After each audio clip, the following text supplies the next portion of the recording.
আল্লাহ তাআলা বলেন ওয়া ইন তাউদ্দু নি'মাতাল্লাহি লা তুহসুহা।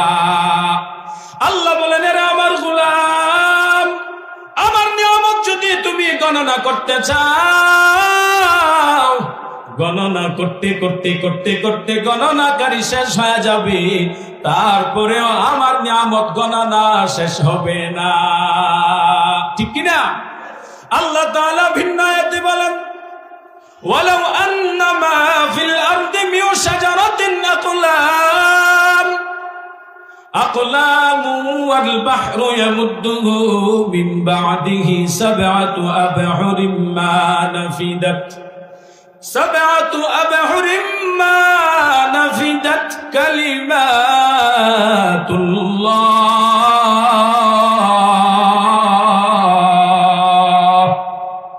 আল্লাহ বলেন রে আমার গোলাম, তোমরা যদি আমার নিয়ামত যদি গণনা করার জন্য যদি কি পরিমাণ আমি তোমাদের নিয়ামত দান করেছি, এই নিয়ামত লেখার জন্য যদি তুমি পাহাড়ের যত গাছগাছালি বৃক্ষলতা আছে সব পাহাড়ের বৃক্ষলতা গাছগাছালিকে যদি কলম বানাও, আর এই জমিনের মধ্যে যত পানি আছে, কূপের পানি, নদীর পানি, খালের পানি, সাগরের পানি, মহাসাগর, আটলান্টিক মহাসাগর, এই জমিনের মধ্যে যত আল্লাহ তাআলা পানি দান করেছেন সব পানিকে যদি কালি বানাও, ওই পাহাড়ের বৃক্ষলতা কলম এবং জমিনের মধ্যে যত খালবিল, নদী, সাগরের পানি সব পানিকে কালি বানাইয়া আল্লাহর নিয়ামত যদি লেখা শুরু করে দাও, ওই পাহাড়ের বৃক্ষলতা গাছগাছালি কলম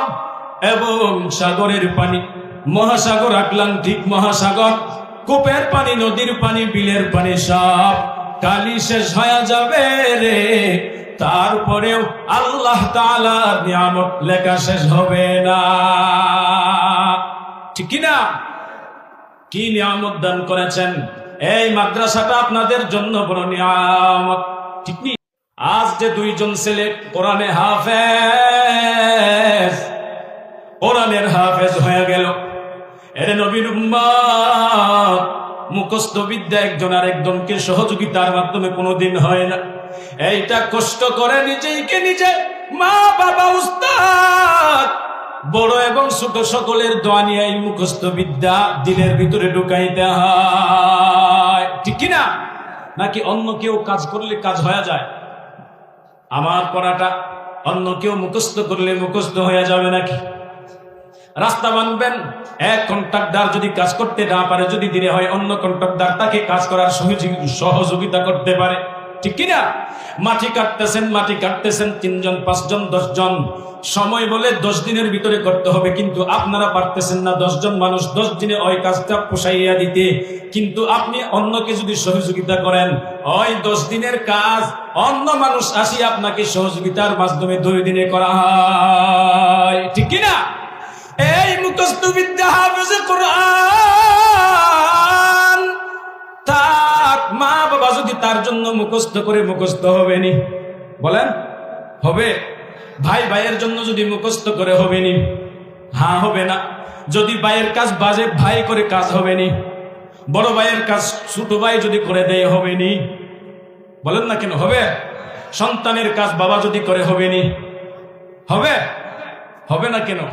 এরে নবীর উম্মত, মুখস্থ বিদ্যা এমন এক মহাসম্পদ, এই কোরআনে হাফেজ হওয়ার জন্য আল্লাহ তাআলা যাকে কবুল করেন সে হতে পারে এই কোরআনের আলেম, মুফতি, মুহাদ্দিস, মাওলানা, কারি, এইগুলো আল্লাহ যাকে কবুল করেন সে হতে পারে, অন্য কেউ না।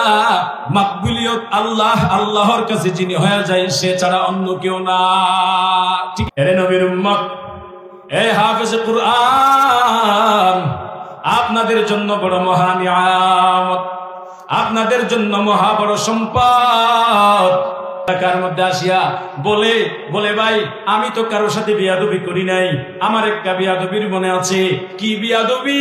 বলে আমার ছেলেকে যখন হেফজখানায় দিয়েছিলাম, নুরানি মাদ্রাসায় যখন দিয়েছিলাম, অথবা আমার বাতিজাকে আমার ক্ষমতার দাপট দেখাইতে গিয়া, সভাপতিত্বের গরম দেখাইতে গিয়া, সেক্রেটারির গরম দেখাইতে গিয়া, মেম্বারের গরম দেখাইতে গিয়া, চেয়ারের গরম দেখাইতে গিয়া আমার সেই মাদ্রাসার উস্তাদের সাথে বিয়াদবি করেছিলাম।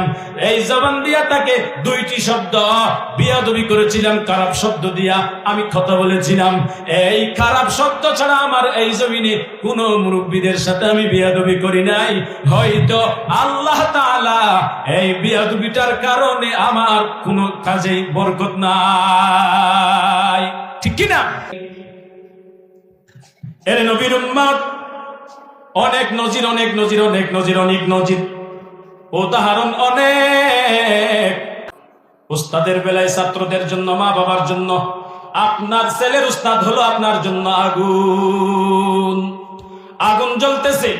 এমত অবস্থায় যদি আপনি মেজাজ দেখাইতে গিয়ে হাত লাগান, এ শিক্ষিত মুসলমান, ও মেজাজ গরমওয়ালা ভাই, তাহলে আপনার মেজাজটা ওইখানে দেখাতে গিয়ে আপনার হাত পুড়ে যাবে।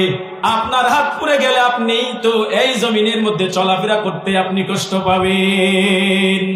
তদ্রূপ মাদ্রাসার উস্তাদ, টিচাররা হচ্ছে আপনাদের জন্য, আপনার ভাইয়ের উস্তাদ, আপনার ছেলের উস্তাদ, আপনাদের জন্য এইগুলো হচ্ছে আগুন। এদের সাথে আগুন নিয়ে খেলবেন না, আপনিও ধ্বংস হবেন। আপনার 14 পুরুষের ভিতরে কেউ সৎ পথে আসবে না, অভিশপ্ত হবেন। সাবধান, উস্তাদের সাথে, আপনার ভাইয়ের উস্তাদের সাথে, আপনার ছেলের উস্তাদের সাথে, অথবা মাদ্রাসার কোন উস্তাদের সাথে কেউ যেন আমরা বিয়াদবি না করি। সাবধান। আল্লাহ কবুল করুন, বলেন আমিন। এই কোরআনে হাফেজ। আমার কথা ছিল মাদ্রাসার নিয়ামতের জন্য 3টি বিষয়ের সমষ্টি। 1 নাম্বার বিষয়ের নাম হলো আপনাদের উপযুক্ত ছেলে মেয়ে থাকলে আগে কোথায় দিবেন? স্কুলে নাকি মাদ্রাসায়? তার যে প্রাথমিক শিক্ষা আছে কোরআন, তার সিনায় ঢুকিয়ে দাও। সে কোরআনওয়ালা হয়ে আপনি যেই দিকে মন চাই সেই দিকে দেন, কোনো বাধা নাই, ঠিক কিনা? আপনার কোরআনওয়ালা ছেলে যখন সে স্কুল, কলেজ, ভার্সিটিতে পড়ে, যখন সে পুলিশের চাকরি নিবে, এসপির চাকরি নিবে, এসপি, ডিসি, আমাদের বেসরকারি অথবা সরকারি কোনো চাকরিজীবী হবে, তার কলমের কুসায় আমাদের স্বাভাবিক কোনো জনগণ তার কলমের কুসায় কষ্ট পাবে না, ঠিক কিনা? সে যদি এসপি হয়, অথবা সে যদি ডিসি হয়, অথবা সে যদি মেম্বার, চেয়ারম্যান যদি হয়, আমাদের দেশের কোনো প্রতিনিধি যদি হয়, আমাদের থানায় যদি, থানার যদি ওসি হয়, আর কোরআন যদি ওই ছেলের সিনার ভিতরে না ঢুকাইয়া যদি এসপি বানাও, ডিসি বানাও, মনের মতো দুর্নীতি করবে, মনের মতো মানুষকে জুলুম করবে। এ সন্তানের মা বাবার দল বাংলাদেশের ইতিহাসের মধ্যে নাই। কোন আলেমের মা বাবা, কোন কারি সাহেবের মা বাবা, কোন মুয়াজ্জিনের মা বাবা, কোন ইমাম সাহেবের মা বাবা তাদের খরচ যোগাইতে গিয়া মা বাবাকে বৃদ্ধাশ্রমে পাঠিয়েছে। ইতিহাস যদি গাড়ো, ইতিহাস যদি পড়ো, ওই সন্তানেরা মা বাবাকে বৃদ্ধাশ্রমে পাঠায়।